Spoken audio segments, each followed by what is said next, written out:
Tanse, I'm Creeson Agecoutay. Welcome to APTN National News. The government of Manitoba will begin searching the Prairie Green Landfill in a few miles north of Winnipeg, where it's believed the remains of at least 2 Indigenous women are buried. Premier Wab Kinew made the announcement yesterday after meeting with family members. This follows on the heels of the trial of the Jeremy Skibitsky trial, who admitted to killing the women. Sav Jonza has more on the announcement. Plans to search the Prairie Green Landfill began several months ago, says Manitoba Premier Wab Kinew. Yesterday, his government approved a special environmental license to get things going. Kinew says the search will be conducted in a different way than what was proposed in previously released feasibility studies. We're doing so for 2 specific reasons. One is that we've made a significant advancement in terms of identifying where we believe the remains are within the site.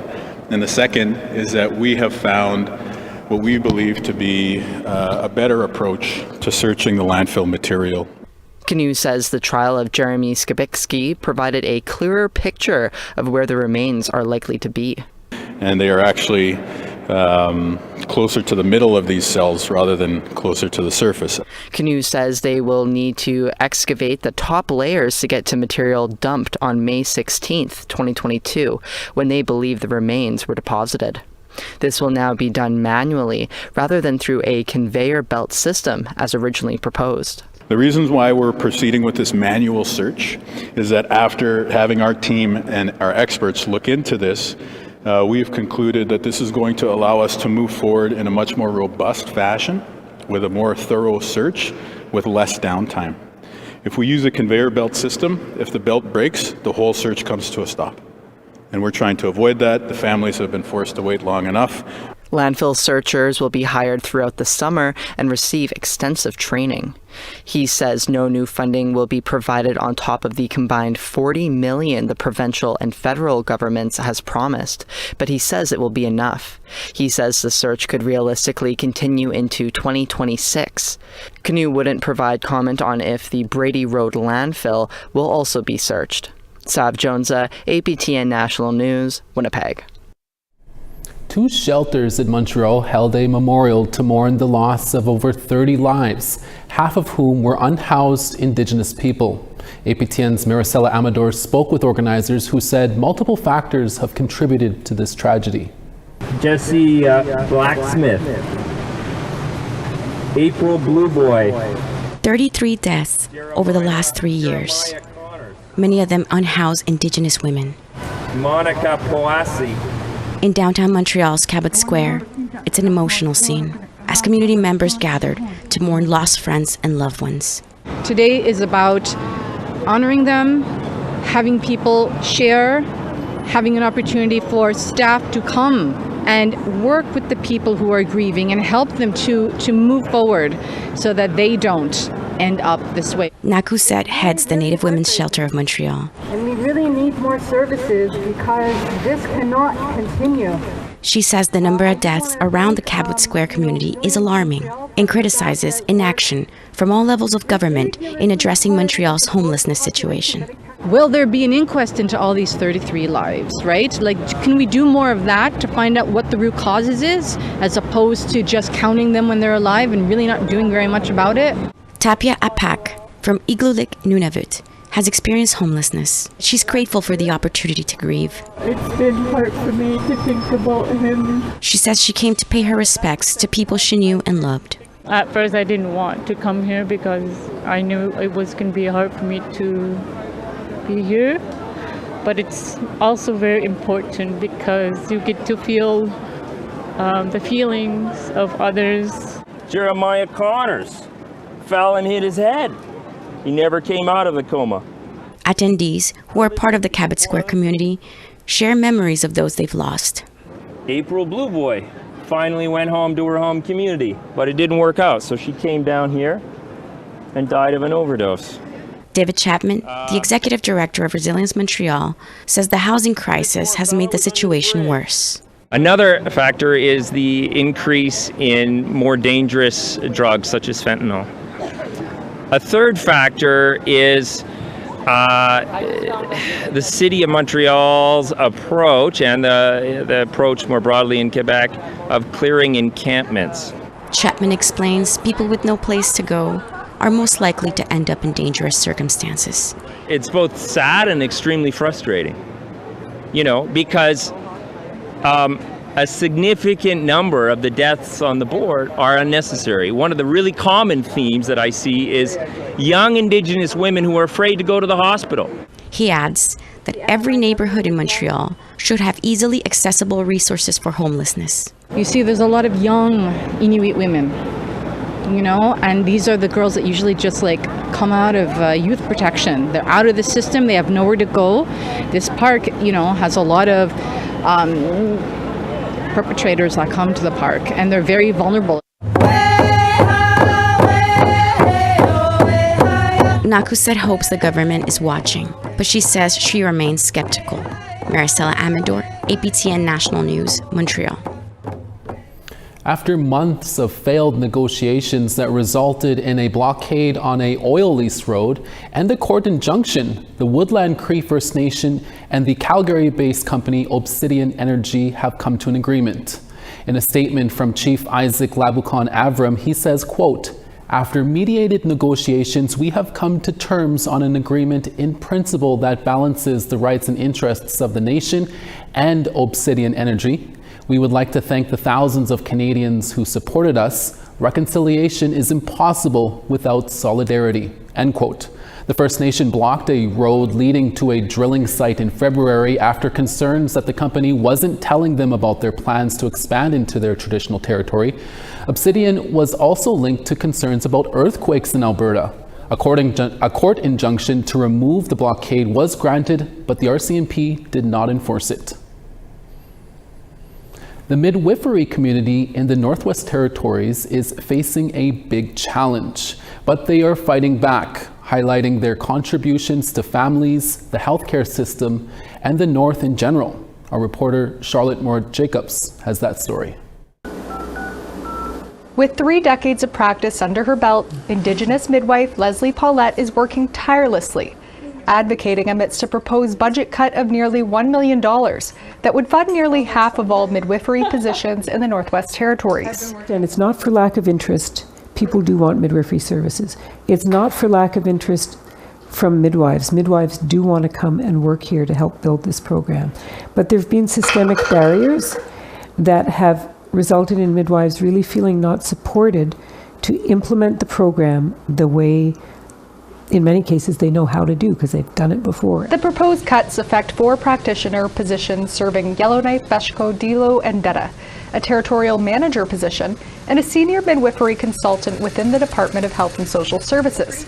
APTN requested an interview with the department. Instead, we received this statement over email. It cites challenges with recruitment and retention of staff and says existing midwifery services in Fort Smith and Hay River will not be affected. The NWT Association of Midwifery have been meeting territorial politicians to explain why the program has had its setbacks. And we've had 6 midwives in positions in Yellowknife over the past several years.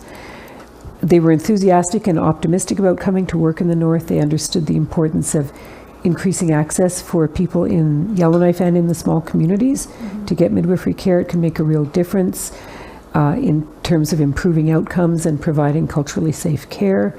So we had midwives who were really interested in coming. Unfortunately, we have lost all but one of those midwives. The others left because they were disappointed and frustrated that they were not really supported. Some Yellowknife MLAs have spoken up, asking the health minister to reconsider. Midwifery services in Yellowknife are planned out for the next 3 years to provide outreach to. There's also been support from the public. On May 31st, a rally was held in Fort Smith and Yellowknife, and public testimonials have been circulating online, especially around the impact birth workers have on continuity of care and how Indigenous midwives can help reclaim traditional practices around birth. For Paulette, she says eliminating jobs will only deter Northerners from coming home to train when the midwifery community shrinks. The focus is not on just serving Yellowknife, it's on creating a a strong core and a presence of midwifery in the Territorial Referral Centre, but being able to reach out to communities and regions and being able to welcome clients from those smaller communities when they come to Yellowknife, to give them that option. Would you like to try midwifery care when you're here? You know, what can we do to support you? The territorial government will vote on the matter this week. Charlotte Moore-Jacobs, APTN National News, Yellowknife. A 3-minute break now, but when we return, we'll tell you all about a new initiative to keep the Michif language going for the next generation. We'll be right back.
Welcome back. A new web series to help promote the Michif language to young children is launching soon. APTN's Chris Stewart spoke with the creator and the co-star of the show.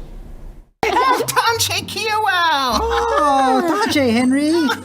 Angelique! Monyami Henry Awa! This is my friend, Henry. Christopher White and his team are excited about the upcoming web launch of his series, Michif Makers. In it, puppet cousins William and Angelique learn about Métis history and about the Michif language with the help of their animal friends. Each episode kind of has a problem or a challenge that children need to overcome.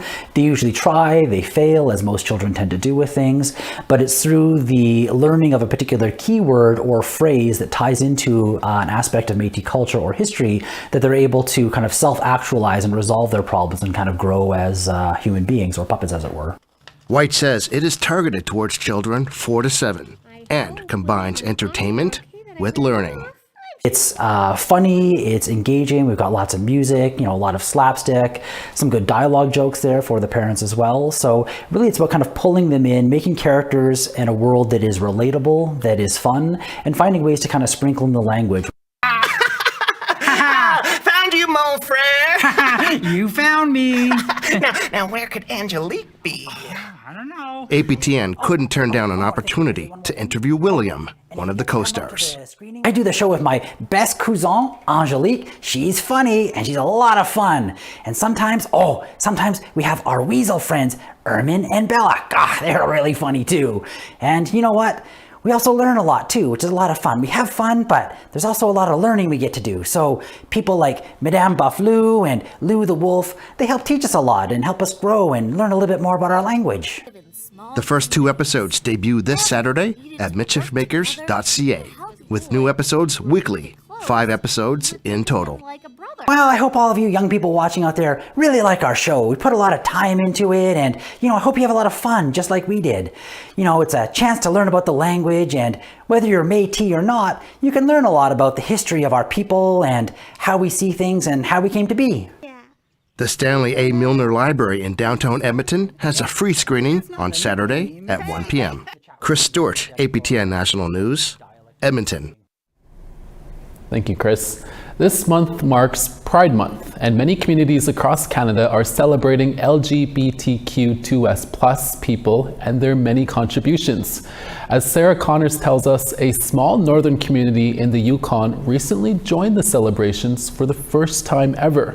Here's that story. It's your typical Pride Parade, one that wouldn't be complete without rainbows, floats, and of course, costumes. But in this small community, population 200, this event means so much more. And here we are making history by having Mayo's first ever Pride Parade.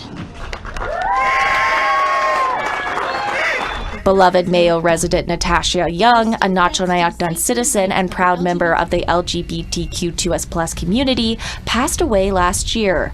Young always dreamed of having a Pride event in her home community. She had a partner who unfortunately passed away a few years before her, and I think them being here in our community really raised a lot of awareness about the Two-Spirit community and being out, and really about what love can be. Wow, look at all the support for my sister. She'd be really honored. With the help from Young's niece Ava, the community rallied together to make Young's wish come true at the J.V. Clark School in Mayo. We are creating a space of acceptance and appreciation, and not perpetuating the hate and violence that has plagued these communities for too many years. We are caring for all our people. Young's friend Joella Hogan says it can be hard to be openly queer in rural northern communities, but events like these show there is community support.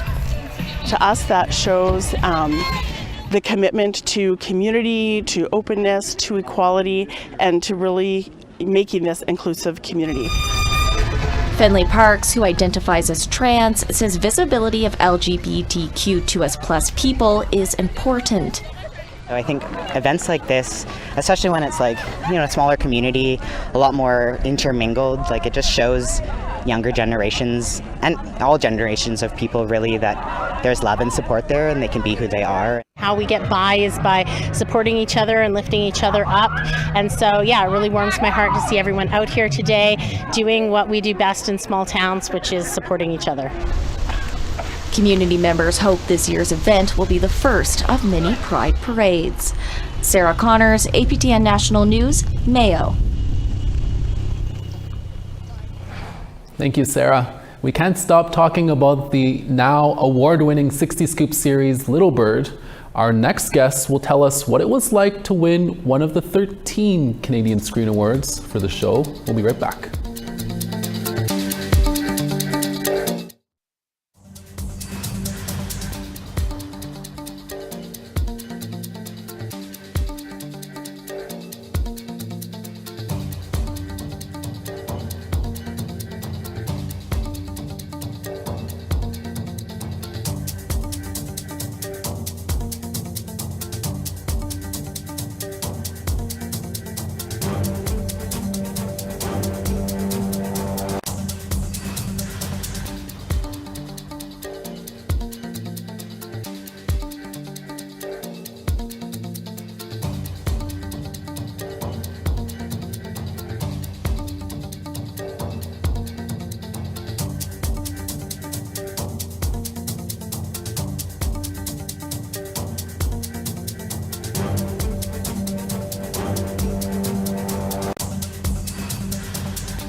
Over on the East Coast, St. John's 21, Charlottetown 21. Nujiwak 15, La Grande River 18. Val d'Or 19, Saguenay 20. Sarnia 24, Ottawa 17. Sioux Lookout 17, Timmins 24. Churchill 2, Thompson 13. Winnipeg 16, Barons River 13. Swift Current 14, Saskatoon 17. Buffalo Narrows 13, Meadow Lake 12 and rainy there. Showers and 11 in Grand Prairie, Fort McMurray 14. Lethbridge 25, rain there, Calgary 11 with sun. Tofino 10, Kamloops 11. Dees Lake 9, Smithers 10. Beaver Creek 16, Watson Lake 9. Fort Simpson 13, Wati 11. Inuvik 3, Colville Lake 9. Baker Lake 5, Chesterfield 3. Iqaluit 3, Igloolik 1. The cast and crew of Little Bird, the Crave and APTN original series on the 60 Scoop, is still celebrating after winning a total of 13 Canadian Screen Awards. Some of those awards include Best Drama Series and Best Lead Drama Performer, but it is the award for Best Achievement in Makeup that is being celebrated in Saskatchewan for an award-winning makeup artist, Nina MacArthur from Pheasant from Nakota Nation. MacArthur previously worked in LA and Paris and has also done makeup for such films as The Ice Roads with Liam Neeson and Just Friends with Ryan Reynolds. She spoke with me earlier about winning the award from Regina. Nina, thank you for chatting with us today. First off, congratulations for winning a Canadian Screen Award for Best Achievement in Makeup. When did you find out, and what was that like winning and receiving this award? Well, I knew I was nominated. There was 3 levels of the nomination that happened. So back in October, I was told I was nominated. I had to keep it a secret until they announced the actual nominations, and I think they did it in February this year. And then, so I went out to Toronto for the show, and I didn't know if I was going to win or not until they actually opened the envelope. What was that like when they called out your name? It was surreal. I'm like, okay, like I was expecting to like wake up from a dream or fall off the bed or something when I was walking up the stairs, and I was like, oh God, this is actually real. I'm like, wow. Yeah, it was pretty unbelievable. That's so great. Congratulations. We're so happy for you. What was it like working on the set of Little Bird? It was really good. There was a lot for me and for myself, and being Indigenous and growing up in Saskatchewan and going to residential school, there was definitely, and being a part of the foster system, there was a lot of triggering factors for me personally. So when I had first read it, I'm like, oh my God, I have to be a part of this. I'm like, this is an important story that needs to be told. And then, and like doing the show, there was a lot of, so there was so much planning that went into it as the head of the department that I had to do. So there was just like all of it. It was amazing to be a part of, and it was definitely, there were scenes that were really hard to be on set, but it was so important to me that this story was told. It felt like you were meant to be there. Yes, for sure, it really did. Yeah. Even chatting with my mom, she was just like, it was so hard to watch. She was like, but I'm glad you did it. Yeah, no, that's great. And as I mentioned earlier, this is of course not your first big gig. You've had many in the past. Did you ever think your career would get to this point? No, after Little Bird, it was like, for me, I had been working already for years. I've worked on over 70 film and TV projects. And doing it like over 25 years now. But just I was already getting to, I'm like, okay, I need to take some time off. And I was expecting to take some time off, but I was still taking a time off for me is like working on a Hallmark. So I definitely love doing what I do. So it was, yeah. Right on. And tell us about what project you're working in Regina right now. I'm currently working on, it's called Hostile Takeover. It's the first, I feel so horrible, I should know, but it's a gigantic screen, and everything is, so it's all in one location, and the screen is huge. So it's the first time it's being done here in Saskatchewan in the soundstage. As we all know that we lost the film tax credit years ago, so it's really nice to be able to work in Regina again with the people that I started out my career with. So yeah, with getting this award and everything, it really felt like it was becoming full circle. Yep, right on. And for any young and aspiring Indigenous makeup artists out there who want to one day get where you are, what words of wisdom do you have for them or advice?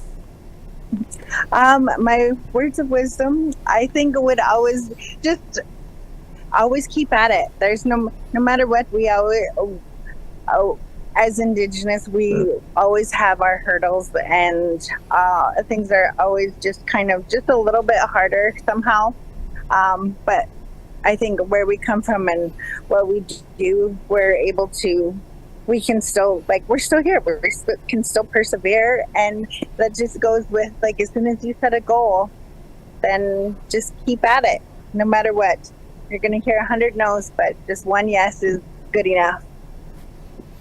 Halfway. Yeah. Well, thank you, Nina, for talking to us today. We wish you all the best in your future. Thank you very much for having me. And that's our show for this Wednesday, June 12th. We'll be back again this afternoon with more stories from everyone here in Winnipeg at our HQ. Hi, miigwech, masicho. Thank you for watching.